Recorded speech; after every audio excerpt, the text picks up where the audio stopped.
This message is from Gerard from Sydney, Australia, and it says, Hi Sherry, thank you so very much for giving so much of yourself once again.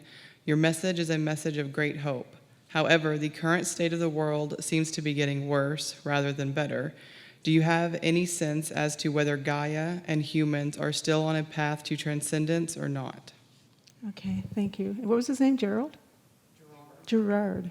Okay. Yeah, okay. Well, I think I did touch on it just a little bit, but that's a question I get in emails a lot because everybody is feeling a little bit helpless because there is so much drama in the world and so much chaos. And luckily, I was given a warning about that from Da, and I did put it in the book, so trying to let people know what was going to be happening on planet Earth. But as we ascend into the higher frequencies, it's kind of like a sifter, where you just have to put the grain in, or the wheat, whatever they call it, and it separates the chaff from the grain or something. I think it's using the wrong terms probably. But what's happening is that we are going from a low frequency, a low density, to a high frequency. So anything that does not resonate with that higher frequency has to be released. It has to stay behind. It has to dissolve. It will be healed and moved into the higher frequency. It has to be transformed into light. So it creates this chaos as everything is held up to the light. And if you're following what's going on in the news, and I don't know about mainstream news, but if you follow even alternative news, you're seeing that there's a lot of light being shown on, like the human trafficking issues and all the horrible things that have been happening to children in the world, and all the ugliness. It's overwhelming. And it's very tough on humans because we're heart-centered people, heart-centered souls. And it just touches us and hurts a lot to see all this pain. But it has to be brought to light for us to look at and heal it. And, for a long time on the planet, it was this New Age movement, if you're that old to remember that, or if you're aware of that. When the New Age thing came through, it was all about love and light, and just send love and light. Don't look at the negative. That just sends power to it. And don't look there. That was propagated by the dark forces, because they don't want you looking at it. They want you to just sit there and be passive. So what's happening now is forcing us to look at the darkness. It's forcing us to look at what's going on under the rocks and behind the scenes. And that's part of what we have to do. It's being done on an individual basis. If you notice, a lot of people that you know, or maybe in your own life, there's a lot of chaos, a lot of pain, possibly suffering, challenges that are going on in your life, and you're having to deal with it. If you don't deal with it, you can't look away. You can pretend that it's not happening, but it just will continue to fester. But you have to look at it in order to heal it. Because part of the awakening process is that you look at it and you choose other. You have to look at the child trafficking and how horrible it is. But you have to look at it and go, I want no part of this. This is not going to be allowed on my planet anymore. And that's how we get rid of it. Because humanity, because they are so heart-centered, they thought the right thing to do was to just send love and light to it, and that would somehow heal it. That doesn't. You're condoning it through your passivity, through by not looking at it and taking a stand. So that's happening at an individual basis and collectively. The collective is being forced to look at the darkness and what's happened on the planet and to choose against it, to choose love instead of the darkness. And that action, it's just like what I said that happened with the election. That was the collective choosing to be sovereign beings. And you have to make the choice. You can't just look away and live in your own little bubble and pretend like it's not happening. So there is a lot of chaos out there. It seems hopeless at times, but that's not at all the truth. There's a lot of great things happening on the planet because they are making headway. The light does have the upper hand. We've turned the corner. I understand that we've turned the corner, and it's definitely happening, and we have overtaken the darkness, but they're still fighting back.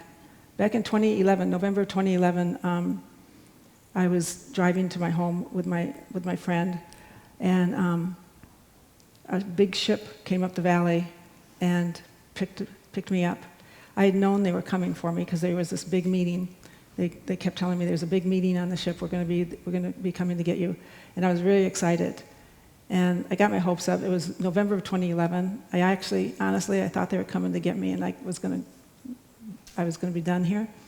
I mean, not that I don't like it here, but I thought I was pretty excited about that. But they came and they got me, and we had a meeting on the ship. And what they told me at that time was that the dark forces were fighting back much harder than had been anticipated, and it was very serious. It was very dire. And at that time, humanity, it was dicey. And it's been dicey on and off for a long time through this whole process. It truly is a battle between light and dark. And it's happening, and people aren't even aware of it.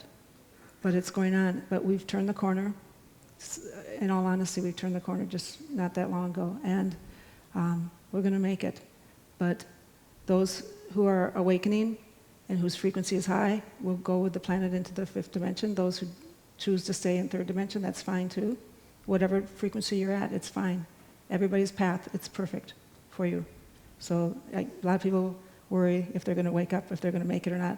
Don't worry about it. Just live your life through your heart. Be centered in love. And that's all you have to think about. So we're going to be okay. It's fine. It's all good. It's just a game. That's when it gets really bad, that's the thing I always go to is just remember the truth of our reality. It's a game.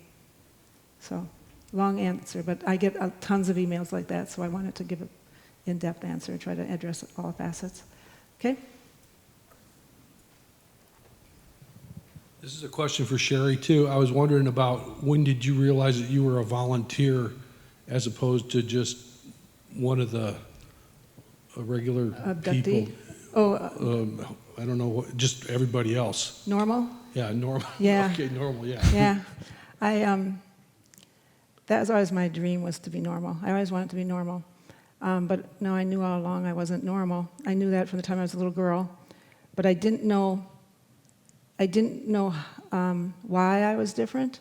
I just knew that I saw things differently than most people on the planet. And the way that I saw people from the time I was little is that they looked like they were wearing a mask. So I would see the truth of who they were, and then I would see how they acted, the things they said and the things they did, and it confused me because I saw the truth of who they were, and I was wondering why they were acting the way they were acting. So that was the first thing I noticed as a child. Then you just assume everybody is like you. I mean, we all do that. We all have our own uniqueness, and I don't want to separate myself out and say I'm this much different. But we all have our own unique features, and don't you always think the other people feel and think kind of similar to you do? It really took me a long time. It wasn't until I woke up to actually, my whole life, I've spent a lot of time in front of mirrors looking into my own eyes and looking deep into my eyes and asking the question, who are you? Who are you, Sherry Wilde? You're not Sherry Wilde. Who are you?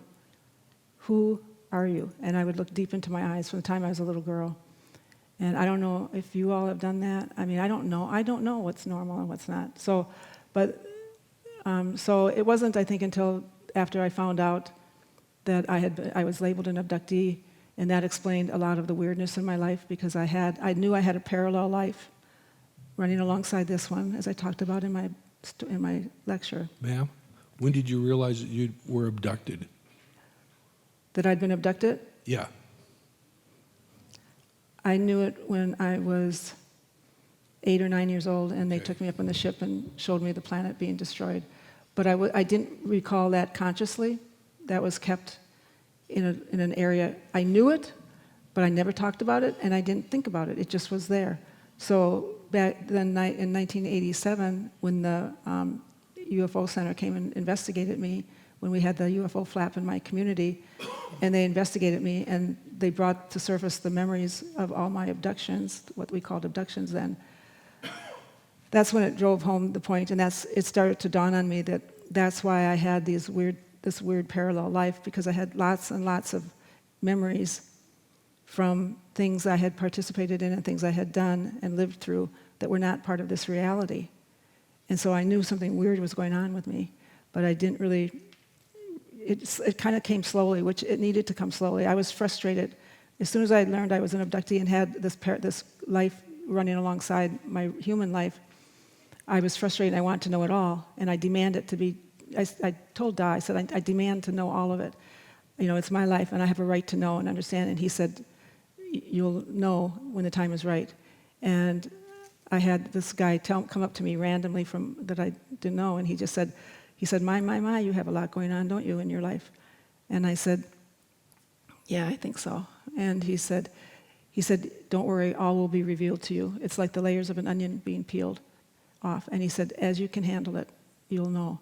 And it's good that it was slow, because if I had been hit with everything right from the very beginning, it would have been too much. So it was all orchestrated to come to the surface as I was able to deal with it. So, okay? Yeah, hi. This question is for Nick. I was wondering I read your book, Final Events. It's excellent, by the way.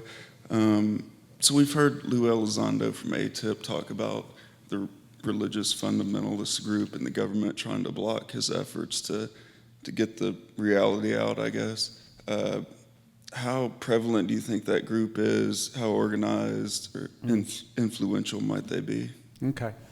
Well, for people who don't know, the book that's talking about Final Events, it kind of ties in with Bob Lazar's story about these so-called containers of souls and the aliens having this angle of somehow trying to reap our souls almost, like in an energy, or to allow them to have souls.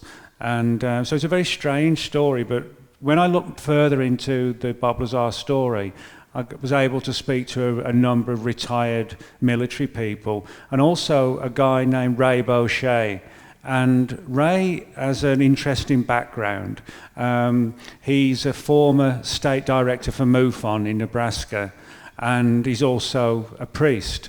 And he was telling me one day, we were just chatting, and we're just talking about cases and things we were looking into, and he happened to tell me, this was in 2007, he told me that back in 1993, 91, he had a meeting with two representatives of the Department of Defense, and they were working on a classified program to contact what they called NHEs, non-human entities. And the program was supposedly going ahead, and the contact was done on sort of like a mind-to-mind situation, not kind of like UFOs landing on the White House lawn or anything like that. And Ray told me that the guys on the group wanted to speak to him because he had this almost unique background as a state director, MUFON, and a priest. And he said that as the two guys from the Department of Defense told Ray, as the program went further and further, they noticed this sort of disturbing pattern where people would start to get sick and ill, and there would be like really weird runs of bad luck on the program, almost as if the program had been cursed. And that's actually what this Department of Defense unit, if you like, came to believe. And this particular group, which Ray was actually able to put me onto the trail of them, they concluded that at least one part of the UFO phenomenon was sort of literally demonic. That was the conclusion of this group. And they had this belief system that certain aspects of the UFO phenomenon were highly negative and dangerous and could cause illness and death. And he was sort of keen to note that this didn't sort of cover the entire UFO phenomenon. It was certain aspects of it, and different aspects of the phenomenon were sort of representing themselves as something that they weren't, as a means to kind of get their grips into us. Now, when I wrote the book in 2010, Final Events, I had maybe 9 or 10 informants from the government who knew about this program and who were sort of in tow with it, and they came to conclude that same conclusion.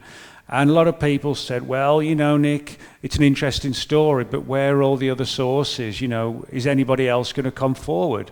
And the book was published in 2010, and then in 2017, when we had this revelation that no pun intended, there was this revelation in 2017 that the government had this secret UFO program investigating sightings within the military. Now, one of the side issues, if you like, of this program is that several of the people who worked on that project, the one that was revealed in 2017, said that they had spoken to a number of senators, people in the government, people in the Department of Defense, who believed that the UFO phenomenon was demonic and they needed to try and keep it away from us. And this was identical to what I'd written in Final Events 10 years earlier.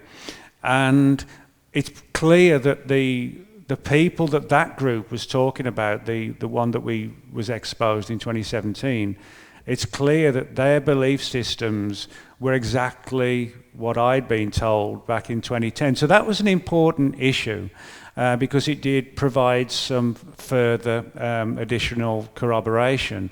But that group today, according to the UFO project, is still around. It's still buried very deeply, and they feel that in many respects we should stay away from the UFO phenomenon because of this demonic aspect. Now, my personal view on all of this is that I do think there is sort of different, or at least different aspects of the UFO phenomenon. I think there are sort of negative and positive entities that have come into people's lives, and sometimes it's been a very positive experience. Other times, unfortunately, people have had run-ins with definitively negative entities. And I think when you look at some of these stories, people are sort of lifted up, and like a sense of that they're doing something good, something really positive, which they are. But then, unfortunately, some people, in relation to this particular Department of Defense program, where nothing was positive, everything was negative, and as I said, there were deaths and bad luck and all sorts of weird stuff. So I don't believe it's just one or the other. I think it depends on who, unfortunately, they get your claws into. I mean, you can look throughout history and throughout cultures all around the world, where you seem to find that good and bad, and sometimes the bad ones masquerade as the good ones.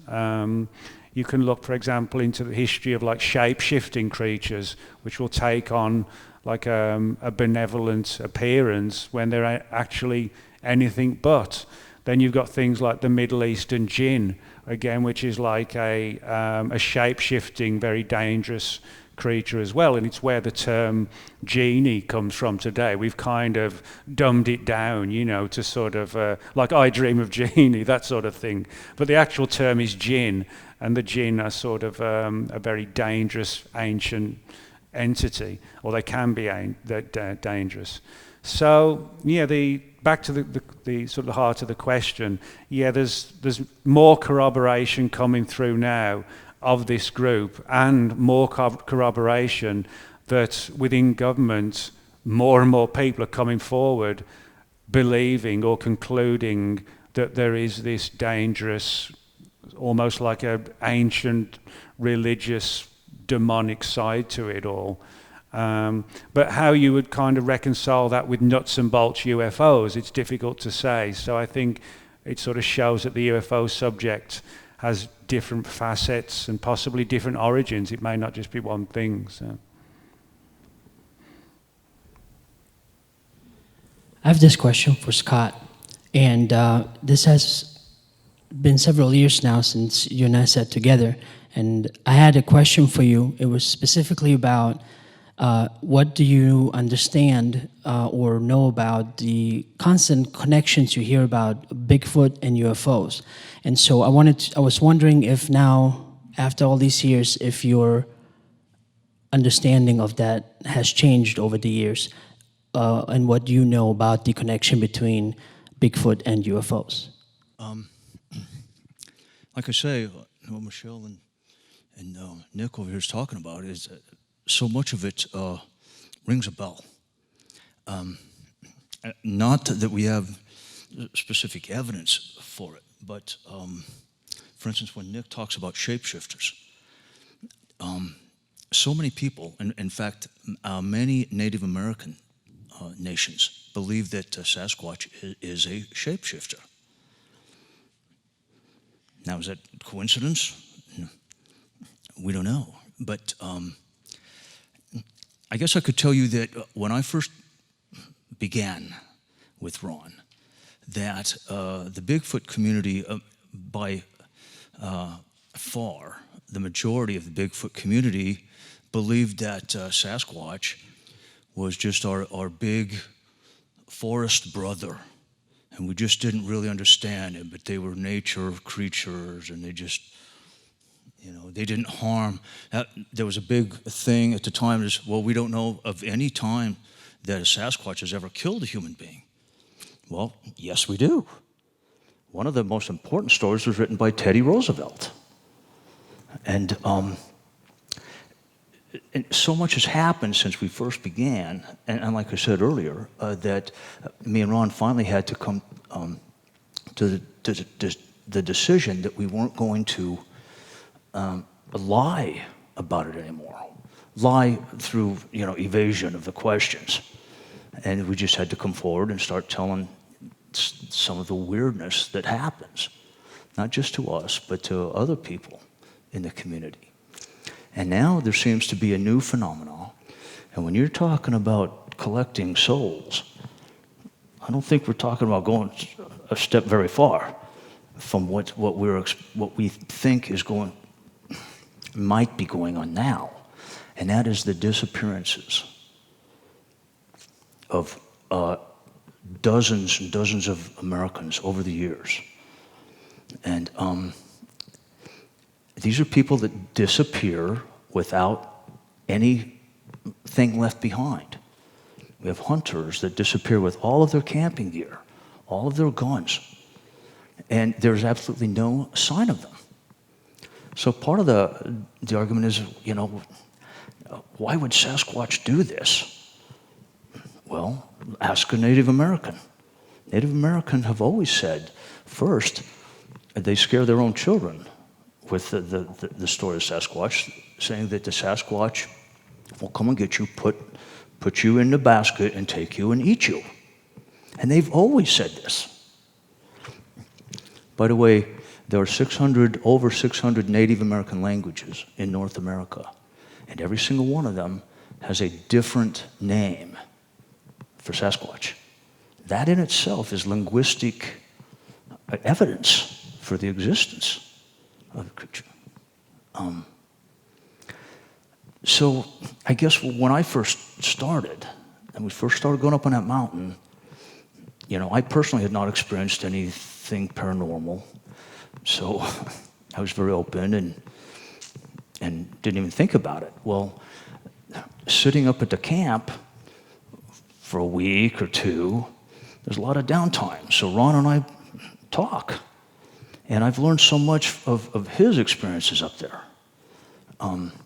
that now, like I say, we just can't evade those questions anymore. So it's changed a lot. And now there's not this, there's still this big majority of the Bigfoot community that want to believe, they're just our wild brothers that didn't evolve the same way as we did, right? But there's an ever-growing community that I've seen that is starting to open their eyes to all of the crossover correlations. My other question is for Nick. You mentioned a little bit about this Area 51, and I just wanted to ask what your thoughts are. And many times people always have this theory that if they distract us with one thing, like Area 51, that there's something more important going on that we're not looking at. So what is your view on that? Well, there's no doubt that there's still a lot going on at Area 51. I mean, we know that, but I mean, could it be to some degree like a way to sort of turn us away from somewhere else? Some researchers have suggested that the Dugway Proving Ground in Utah has had a lot of UFO activity over the years, and animal mutilations in the grounds around the proving ground itself. And the Dugway Proving Ground, they do a lot of research there into like chemical warfare and bacteriological warfare, that kind of thing. So it is like Area 51 in the sense that it's highly guarded and very sensitive because of the nature of the work that's gone on there. But a number of people who've retired and worked for the military at the Dugway Proving Ground did say and have said that they knew stories about UFO activity at the base, and even rumours of sort of dead aliens in cryogenic preservation, which were being studied and analysed. So, you know, it's an intriguing theory, the idea that everybody's focusing on Area 51 and maybe, quote, the good stuff has been moved somewhere else. I mean, that would be a good way to keep people away.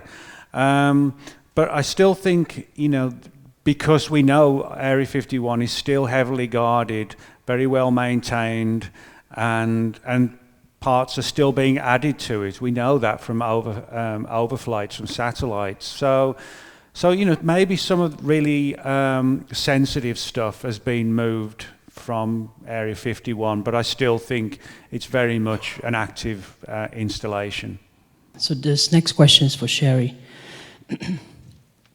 As you and I have often talked regarding the consciousness change and what's happening, and how contact is, I guess, has a different take on for different people.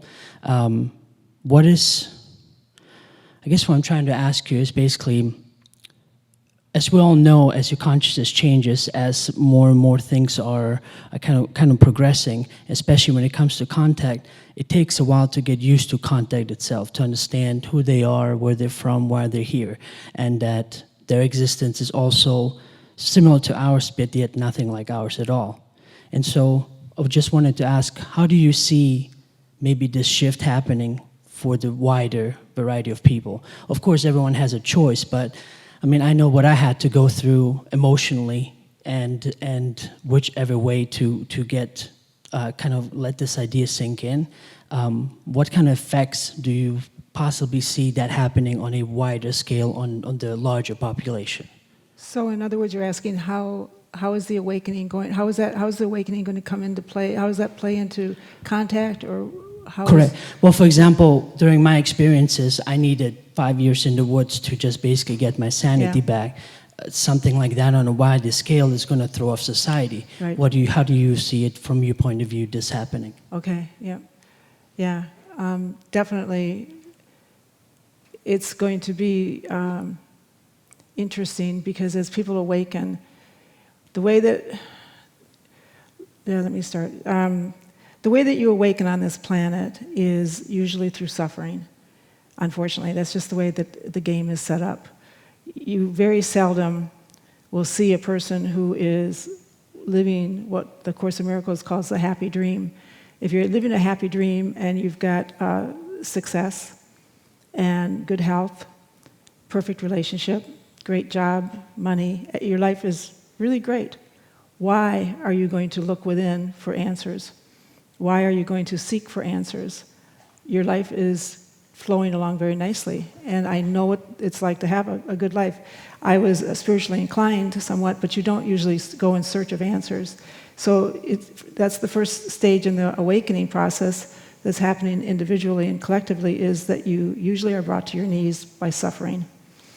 It's to get your attention, and it's almost like it's very seldom that someone who is living a happy life and is prosperous and healthy and everything's just clicking along really great, it's very seldom that they turn inward and seek answers as to who they are and what the higher meaning of life is. It's not impossible. It certainly happens, but it's not that common.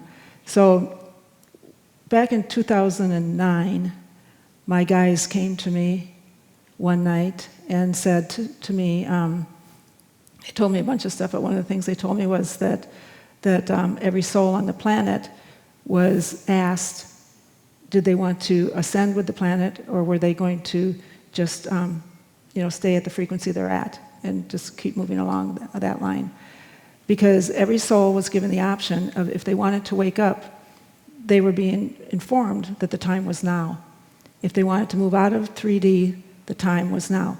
So if they raised their hand and said, yes, I want to wake up, and the soul, along with their higher self, made that decision. I always told people years later, in 2013 or 14, when I was lecturing, if you were one of those souls that said, yeah, I want to wake up, I want to get out of here, I don't want to be at this frequency anymore, if you did that, odds are your life went to hell in a handbasket pretty fast, right around 2010. Because I think it was November of 2009 that this took place, this massive asking of every soul on the planet. You want to wake up? Because if you want to wake up, your higher self, your angels, your guides, whoever, they're going to hit you in the back of the head with a 2x4.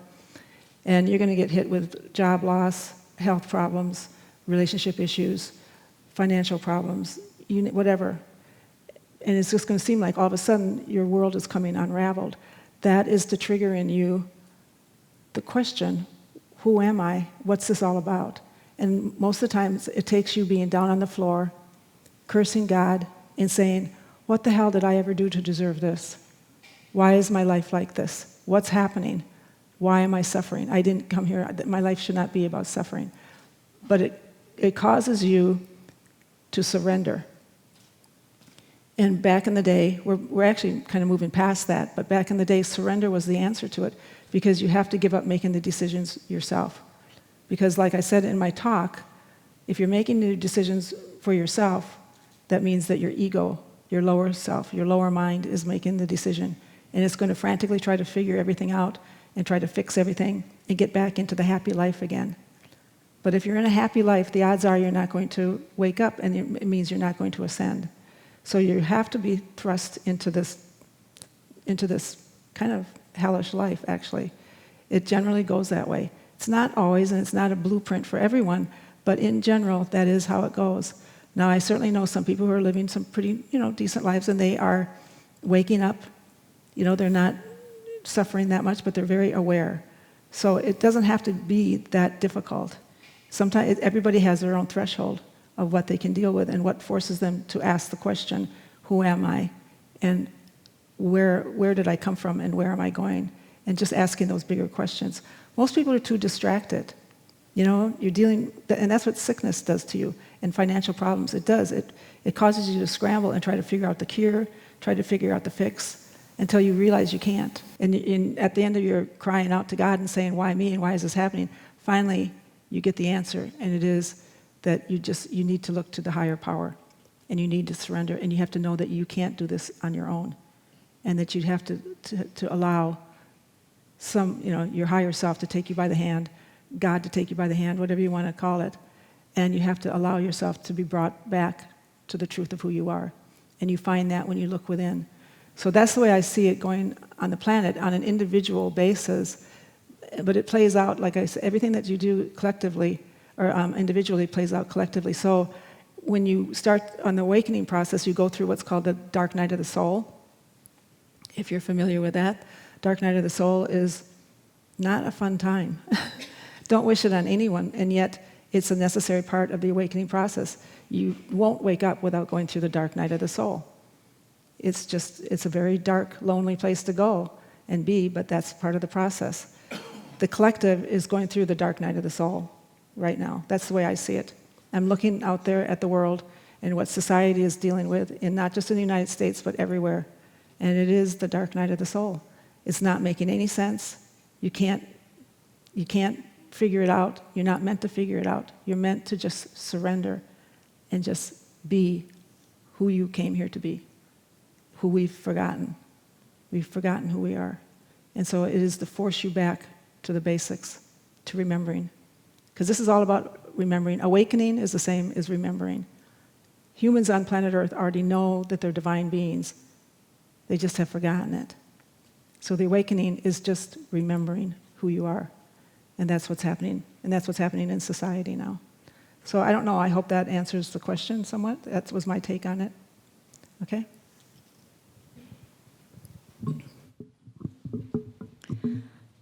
My question is about the military labs. I hear about it all the time, but I don't understand it.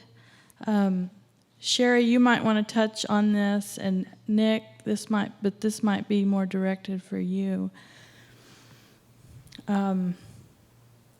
Is this the government? And if it is the government, is the United States government only, or does it happen in other countries? And who are the people who are describing that this is happening to them? Does it include children, or?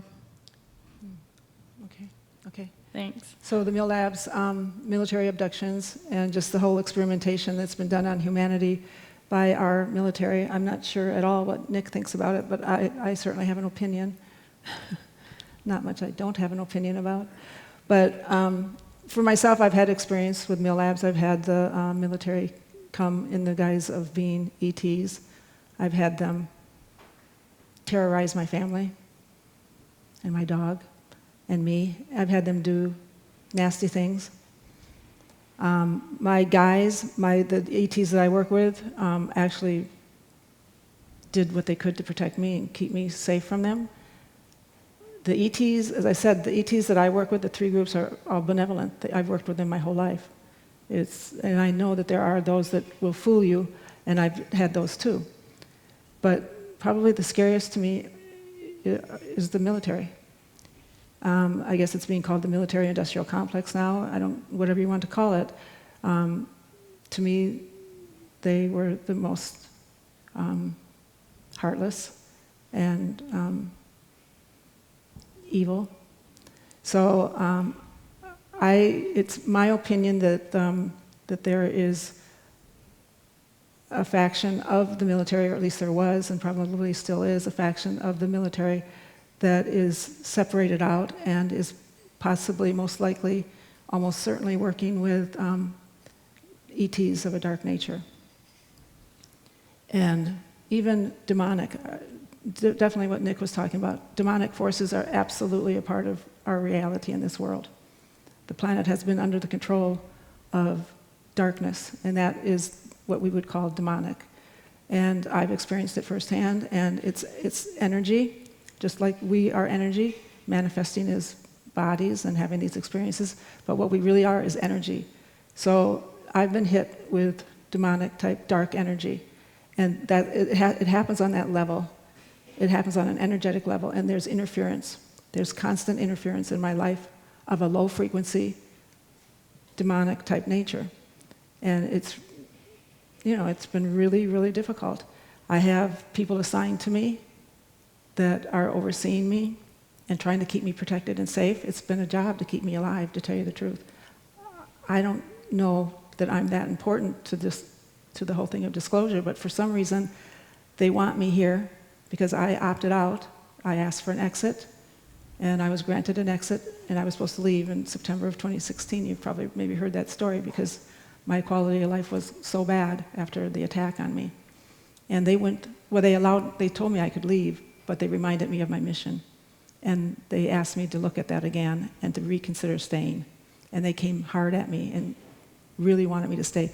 Well, it's not me, it's the damn movie they want about my book. It's part of the disclosure, it's part of my mission, and the movie probably won't get made unless I'm here.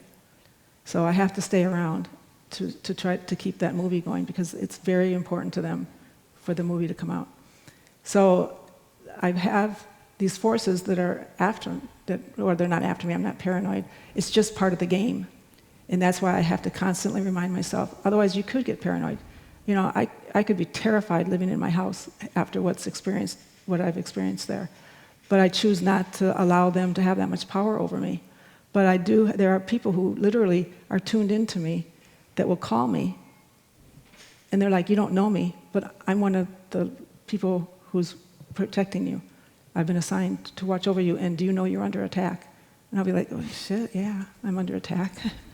And tell me when I'm not under attack. And they literally will tell me, get out of your house, leave your house, or we're coming in to protect you. We've got protection around you, just so you know they're coming tonight. I mean, that's the life that I live. It's getting to be less and less. Definitely getting to be less and less as the light forces win. But that's how real this is. So yes, there are evil people and there are evil entities out there. And I'm not saying that to scare people, because if I can deal with it, anybody can deal with it. You just have to stand up and declare your sovereignty, and you just have to not give them power over you. And you have to also just see it for what it is. My life here can go on or cannot go on. It doesn't matter. It's not going to end who I am. The truth of who I am is that I'm an eternal soul. If they want to kill my body, they can kill my body. They've all but killed it. It would, So, yeah, there's dark forces definitely, and I believe they are still going on.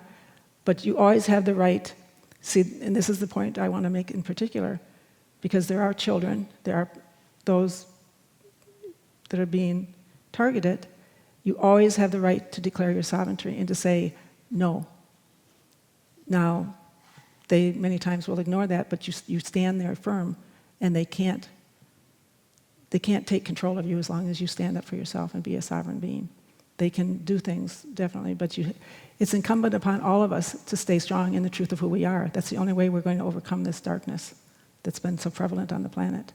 And I hope that wasn't too strong of a negative statement or message, but because I can put it in those terms because at the end of the day, the light's going to prevail. We are prevailing. So it's going to be okay. But you have to stay true to who you are. Nick's going to have a different take on it, I'm sure. But well, I just sort of outline a bit more about what the military abductions are. People who have been abducted by the sort of little grey guys with the big head and the black eyes, they're the alien abductees, I'm sure most of you know. But then you have the military abductions, where it's like military units will re-abduct the people who were abducted by the aliens. And it seems to be done because these military abductions, or MILABs as they're known, that somebody within government wants to know what the truth is, what's going on, and so they feel the best way to do this is to abduct the abductees and then essentially interrogate them. And I say interrogate rather than interview, because most people do report these MILAB experiences as being very stressful and frightening. It's not like they're knocking on the front door and say, hey, we know about your story, could we just have a chat? It's not like that at all. It's like the complete opposite. But I think you can make a good case that these MILAB units may actually operate outside of the confines of like the regular military or the regular government. There's sort of a lot of good, strong data, I would say, that, there are what we could call like secret governments within governments, where even powerful elected people may not know what some of these deeply buried projects are doing. They're sort of what you know as like black projects, where, for example, somebody who you would expect to know about this particular program is actually not in the program at all. And you also have what are called special access programs, SAPs, where even if, say, the person next to you has a higher ranking, if you're in the program but they're not, they won't be told about it, even though your rank might be lower than theirs. It sort of works in a very odd way. So I think the idea that all of this is being done by, quote, the government, I don't think that's actually the case. I think it's more that there are these sort of secret governments within the government, and in a bizarre way, even the government may not actually know who's pulling the strings. And, we've seen that several times where presidents have been reportedly they've tried to be brought into the program, you know, and allegedly the presidents have been told, sorry, Mr. President, you don't have the clearance. And that's the president, you know. So it kind of raises the question, who actually does know? And I think the MILAB people are part of one of these kind of secret programs, if you like. Throughout history, we've always had paranormal events being recorded, and sometimes we have higher frequencies. Do you think, from your own experiences and perhaps people that have experience that you know, that maybe is part of our evolutionary process, or perhaps maybe we've got the answer and not asking the right question? I believe we all have an oversoul or a higher self, and so on planet Earth, it is an illusion, and most people are buying into it and believe that this is our reality. And so, like I say, it's hard to wake up a person who doesn't know they're asleep. It's my opinion that when you have these strange experiences, out-of-body experiences, or anything that's considered paranormal, that is your higher self, giving you a little bit of a glimpse at what is the true reality, which is that it is an illusion. It's kind of like what my talk was based on, giving examples from my own life, and that's my guides, you know, or my higher self, reminding me that you're not a body, you're not a 3D person, this is not who you are. It's constantly reminding me so that I don't get lost in the illusion, because that was my big fear before I came here. I told Da, don't let me get lost in the illusion, don't let me get sucked into it, don't, you know, and so he promised to be always near, and that's why I've had so much, we'll call it interference, but so many interactions with them. I had 1 foot in that reality and only 1 foot in this reality because I didn't want to get lost in this. I didn't want to get sucked into it. So that's my idea, is that a lot of people it's interesting to me, I've observed what some people can deal with and other people, there's a huge variance as to what a person can handle in their life.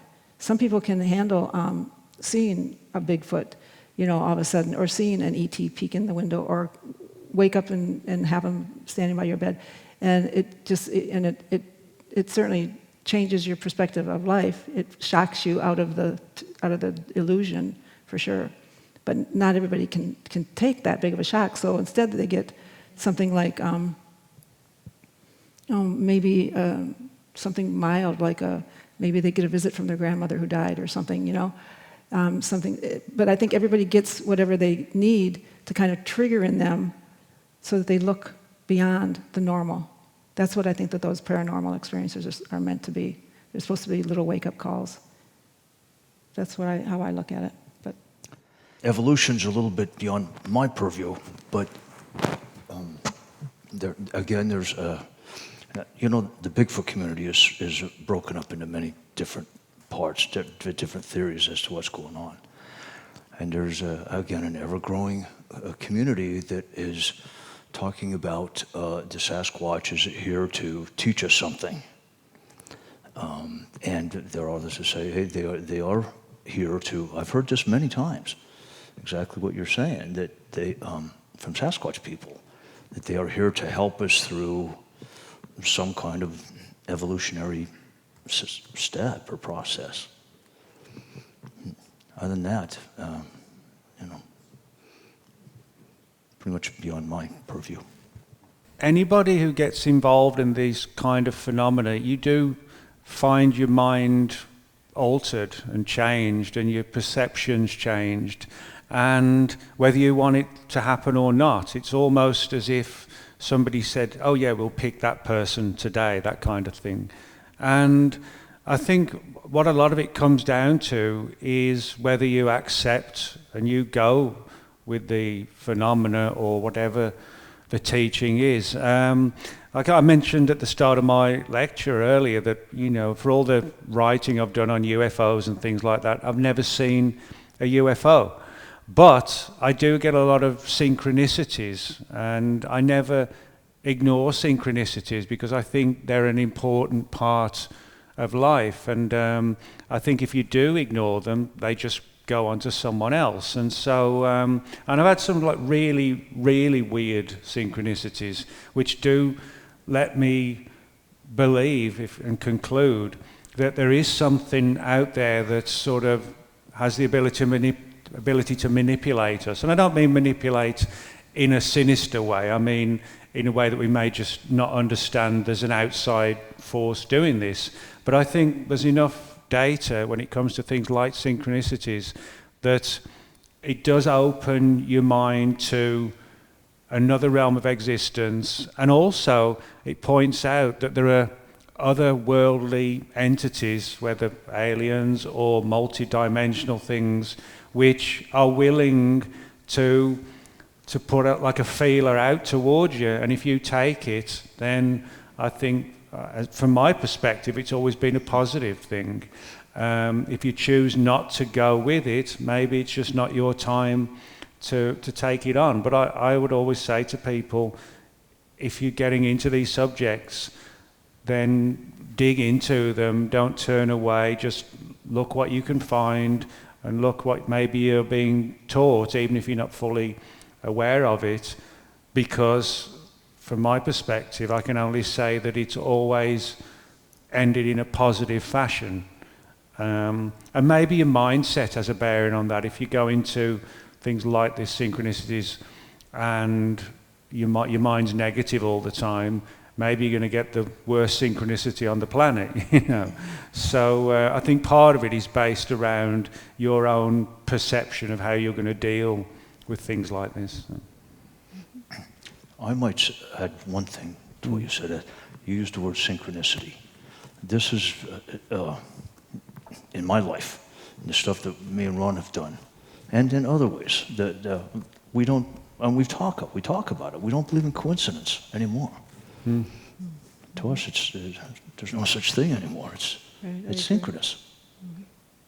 I mean, what brought us all here together today? It wasn't coincidence. We're all here, all of us. Not to me. I've got a couple questions. First, thanks for being here. Well, I think most people really love this format, and this is awesome. I have a couple questions. I think first, for Scott, I think it's probably a relatively easy question and probably a short answer because you touched on it. My question was, just like they suggest that Area 51, they kept bodies or live ETs at some point in time after Roswell or any of these other supposed crashes. Any chance that you've heard anything that kind of gives you belief that they've ever really found a body or really found a live Sasquatch? That's my first question. That's very pervasive in our community. A study that it's widely believed that the government knows what they are and has a couple of them. And I know of three different events. One of them was a forest fire up in Idaho, and this was witnessed by several of the firefighters themselves. That they found a rather young Sasquatch that was burned horribly, and they thought he was dead. And they went and the rescuers came and showed up, and they said he was so much like a human that they really thought it was just a weird-looking human, but he was massive. So they took care of him and essentially saved his life. And here come these guys that showed up. Some kind of government officials showed up and took possession of that while he was still alive. And that's just one. There are three specific instances that I know of that something very similar to that happened. One was hit by a car and was knocked unconscious. And strangely, within a matter of minutes, these guys show up in a black van and take it away. Why while, presumably it was still alive. So, for myself, I think it's entirely possible that the government knows way more about this than they will ever let on to us, unless we find it out ourselves. So, yes. Thanks, Scott. The second question really has to do with some of the things Sherry referred to. I'm trying to phrase this correctly. I think most people here wouldn't be here if they didn't believe in a higher entity, such as a supreme being or something like that. I mean, for years I've believed in reincarnation and, you know, all the possibilities of life before and after this life. So you referred to dark forces, and I think both you and Nick kind of touched on that, but I think most of us, if we were raised typically in a Christian home, always kind of could see that little angel and devil on one shoulder and vice versa, and saw that as dark and good forces. But I'm just wondering your definition or how you would break down what an entity of a dark force is, not just all of them, but just one specific version. That's my question, I think. You think? You want me to answer a question you're not sure? Okay. No, I think I know what you're asking. That's an interesting question, because I don't like to have to look at the dark or talk about it or think about it that much. But it took most of my life to even concede that there was darkness. I just didn't want to believe that. I come from a realm where there was no darkness. Everything was love and light, and I thought I was pretty well briefed before I came into this world, but I wasn't prepared for the amount of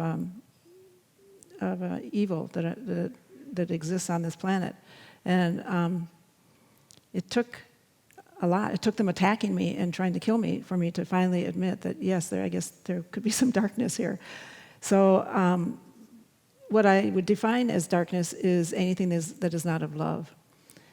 It would be those beings who have chosen to play that role, and that is the way that I would put it, because we are all divine creatures. We all come from Source, and we all take on a role when we come onto this planet.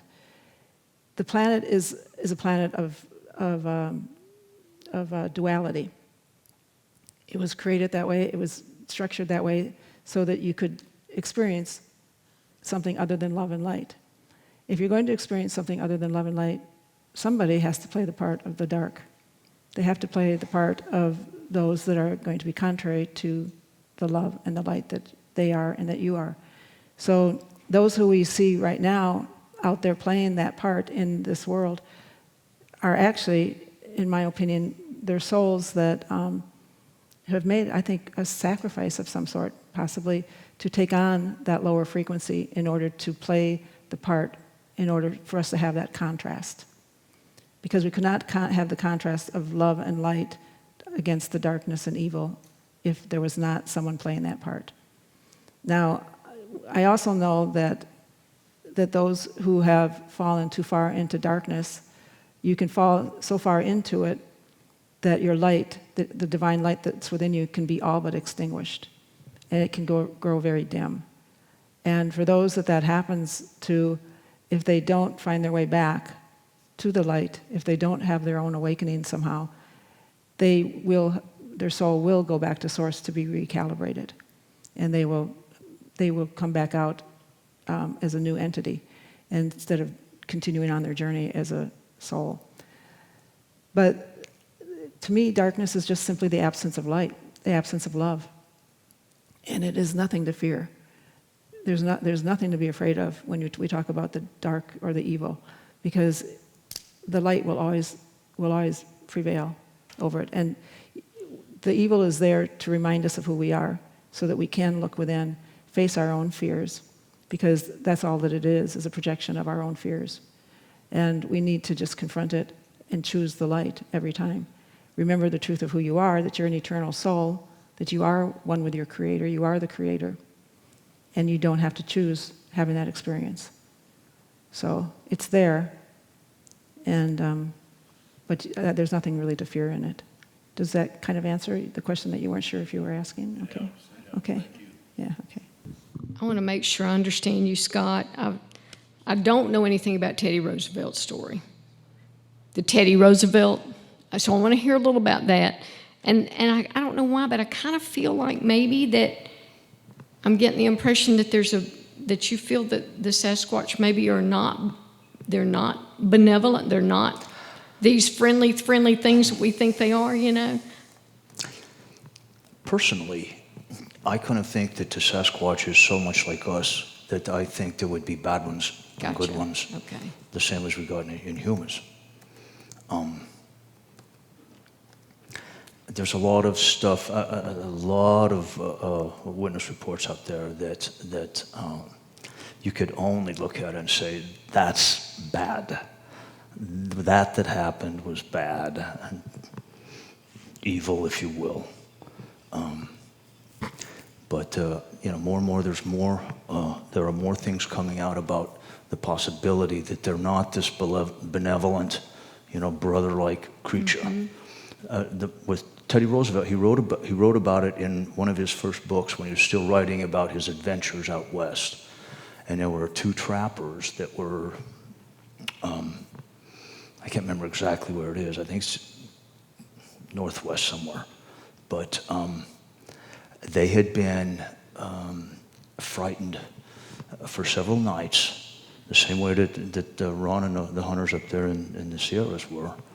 And it had become so bad that one of them had gone off to do something. He was checking his traps and he was going to go find some help and stuff like this. When he came back, his partner, Trapper, had been, his head, they found him right there, and huge footprints all over the place. This is in Teddy Roosevelt's book. You can look it up. I just can't remember the name of the incident right now. But they found the footprints, and they found the guy with his head twisted backwards, and his skull had a huge canine marks in it, which has caused a lot of people to say, well, it was just a big mountain lion. Mm-hmm. Well, mountain lion don't have gigantic human-looking feet, And if we can trust any of the presidents, I don't know. I guess we might could trust Teddy Roosevelt before he was a president. Yeah. So that's where that story comes from. Do you see a correlation? You mentioned the 411. Is there a correlation between missing people? Are you seeing there? The 411 series is a work by David Paulides, who's an ex-cop, well-versed in the interrogation techniques. Mm-hmm. And interviews, and so he does investigations of all of these.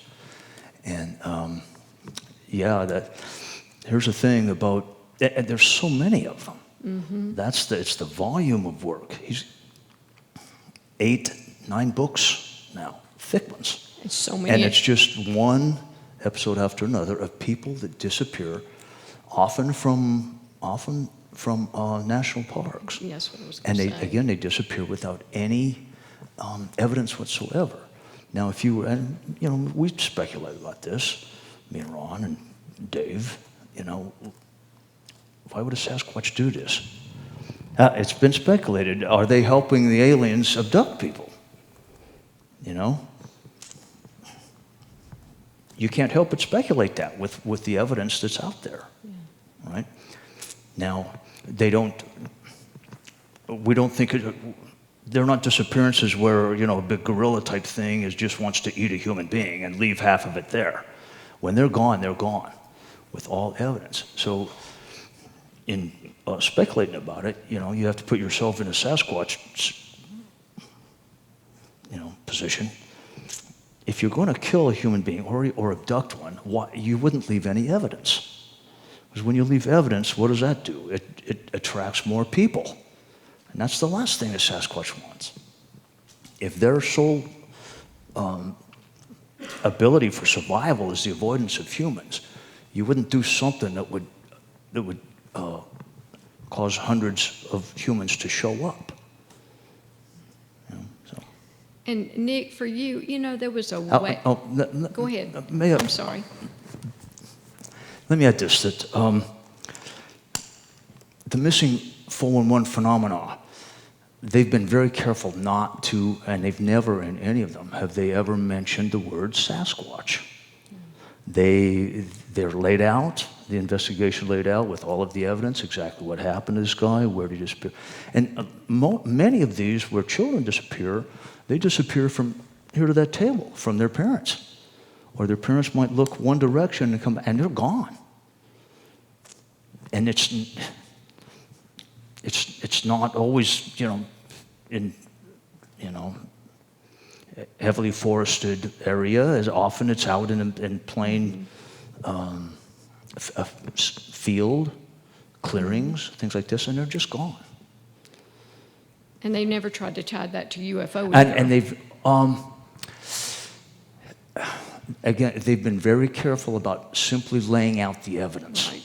And not bringing up UFO abductions, not bringing up any interdimensional thing or not like that, and not bringing up Sasquatch. There has been a lot of Sasquatch correlation at that specific time where this person might have disappeared and someone saw something weird or saw footprints or something. But all he does is lay out the evidence and let you decide. But it's inescapable. It's something. Something's going on. Nick, you mentioned something about animal mutilations, and I know that there was, Linda Moulton Howe was investigator, has written a couple of books. That was kind of the initial start of the book for her. Where is that now? I mean, do people just not talk about it? Every now and then you may hear of a case, but it's nothing like it was at one time as far as being reported. Yeah, you're right. I mean, most of the reports of animal mutilations, cattle mutilations, kind of went on from the late 60s. The peak years were the 70s, and then there was a lot in the 80s, and certainly it's dropped off in the 90s and the 21st century. Part of it kind of depends on who you believe are the mutilators, You've got the UFO angle. There's a theory that the government's concerned that something like mad cow disease is getting into the food chain and they're worried about that, and so they're doing stealthy investigations and things like that. You have satanic cults, all sorts of different theories. But I guess the most intriguing ones are the reports where people see strange lights in the sky, where these mutilations occurred with organs removed and blood removed, and where it doesn't seem to have been done by a wild animal. It seems to have been done, within intelligence, that kind of thing. But there's no doubt that the subject's dropped off. But I mean, one refreshing thing that people might be interested in, the FBI have done a really good job of declassifying a lot of their files on different subjects through the Freedom of Information Act. And if you go to the FBI's website, which is vault.gov, they've actually placed all their cattle mutilation files on the Vault website, and you can download all the pages in PDF format, and there's close to about 200 pages of the whole history of how and why the FBI got involved in the cattle mutilation investigations. And it's a really weird story filled with tales of black helicopters and organs removed from animals and the people being warned, ranchers being warned about things. And so, but the best book to read on that is Chris O'Brien's book, Stalking the Herd, which came out about 3 years ago, and the book's like that.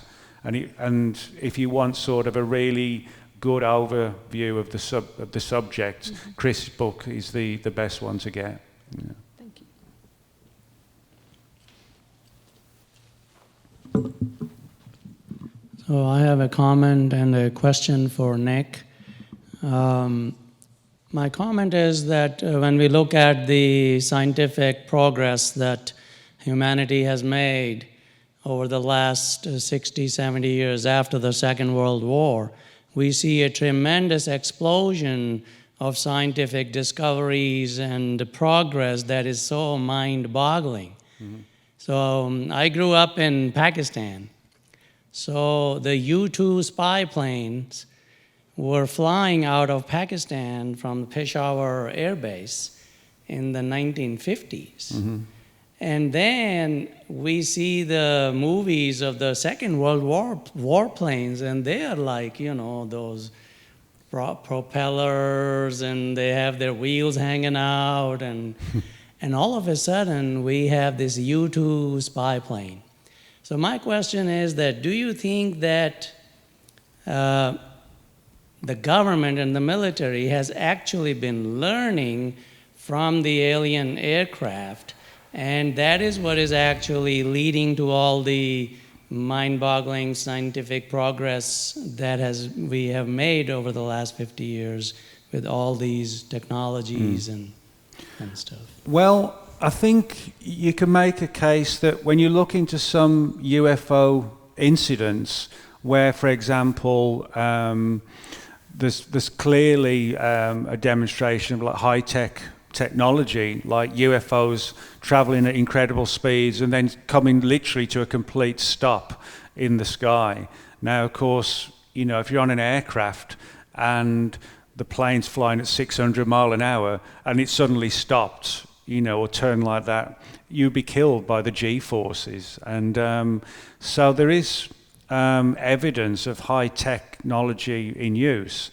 And I think certainly from the perspective of military agencies, probably the most important thing to them would be the issue of weaponizing or replicating the technology. And I think that whether you consider this fortunate or unfortunate, but I think most agencies that are looking into it aren't necessarily looking into it to see where they're coming from. It's what can we learn from the technology? Can we weaponize it to take on the enemy even better?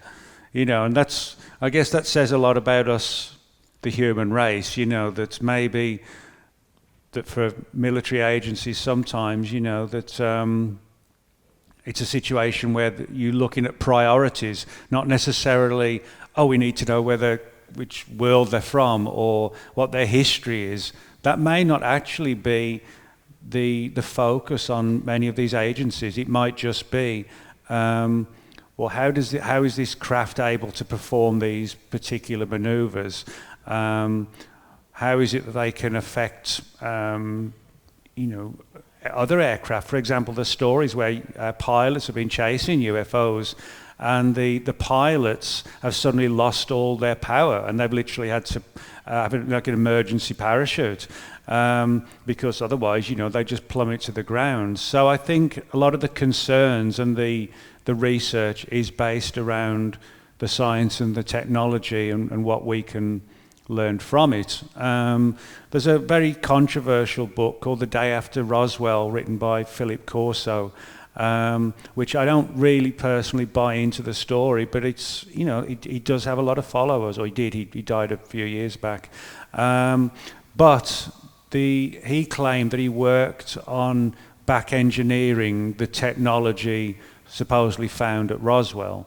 And Corso talked about how things like fiber optics, various parts for computers, things like this, night vision equipment. He claimed that at least part of these technology that we now take for granted, he claimed that the technology came from studying alien technology. And of course, it's whether you buy into Corso's story or not. But if you wanted to learn more about it, that is a book that actually, the entire book is about sort of re-engineering alien technology for the sort of military powers, so to speak. I'm looking at my notes, I figure out there was one I still wanted to ask. Bigfoot question. There seems to be a lot of research on doing research on Bigfoot at night, which is some of those TV shows they've shown that. Is there any thoughts on like Bigfoot, Sasquatch having like cat vision, you know, animals that really see well in the dark. I mean, raccoons do, and cats. I just thought I'd see if there's some feedback on that. Now you're getting into high strangeness, because there are actually so many witness reports that say that like they saw a shadow, and they knew it was a Sasquatch, and then but the light was just so that they actually saw red beams coming out of the ice. This, which causes other Bigfoot researchers to say, well, what are you talking about? Like they're big robots, machines, So that's a lot of that is ridiculed. But the bottom line is there are too many to dismiss this idea that they have such good night vision that they might even have active night vision, that they can, who knows, that they can turn on and off. Often at night, their eyes are described as being huge and yellow or golden in color, almost like they emit their own light. But then when you see, if he turns to the profile of you, they often they say that there is actually a red glow that comes, like a cone almost, that comes out. And it's just a fact that those witness reports exist, and there are too many of them. And it's like all these witnesses got together and say, let's make this up. So, yeah, we think they can see better at nighttime than they can at day. And one of the other things is that it is claimed and advised that if you're going to go out and you're worried about a Sasquatch, don't take a gun. You're not going to see him anyway. You're not going to hit him even if you shoot, because you're going to be so nervous. He says, but you take a big flashlight, because they, just as all sailors know, if you're manning the forward lookout, you have to develop night vision. We practice that. It takes an hour to get your night vision right, before you can go out and perform that duty. And the slightest little flash or flare destroys that person's night vision for hours. So we have to think that the Sasquatch would be, liable to the same thing.